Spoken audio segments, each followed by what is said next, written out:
Can a rich person be saved? For the past few months, we have been in the Gospel of Luke, and Jesus has been preaching about money. We're starting to sort of get his drift. We've heard about this rich young ruler going away sad. We've seen poor Lazarus accepted into Abraham's bosom, while the rich man cries out from Hades for just a drop of water. And in our last chapter, Jesus has just come out and said it. How hard it is for those who have wealth to enter the kingdom of God. But here's the thing.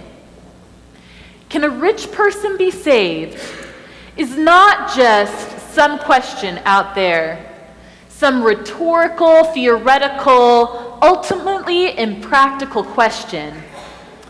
This is a very personal question. It's a very personal question because I make $38,000 a year plus benefits, and $38,000 a year plus benefits means that I am in the top 0.6% richest people in the entire world. To give you a picture of what that means, it would take an average worker in Indonesia 55 years to make what I make in 1 year. My monthly income could pay the salary of 252 doctors in Malawi. And a Coke that I buy without even thinking about it would take an average woman in Ghana 7 hours to earn. When held up to the world, I'm rich. Plain and simple, I'm rich.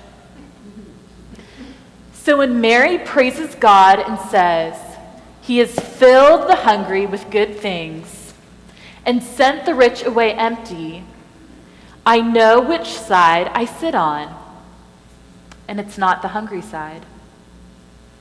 When Jesus says, "Woe to you who are rich," I have to ask myself, is Jesus talking to me?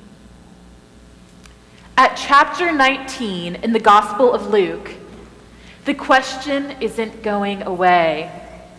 Can the rich, can we be saved? I don't think Jesus' mistrust of wealth is a new idea to us. I think most of us at least have an inkling about how money can affect us and our relationships. I'm sure that many of us have a story about feeling that sharp edge money can bring. For me, that sharp edge was the difference an address in Village on the Lake made to 5th grade social standing. Or later on, the way people treated me when I was a waitress. Maybe for you, it's an unhealed divide in your family over an inheritance. Maybe it was the sinking feeling you had when you couldn't afford to send your child to the summer camp that all the rest of their friends were going to. Or maybe it was the sharpest sting of all, an empty stomach. We all have the experience where having or not having money can be painful. It's painful because money so often sets lines between us, rich and poor, able and unable, fed and hungry. We think we can control money, and it ends up warping our relationships in ways we couldn't have even anticipated.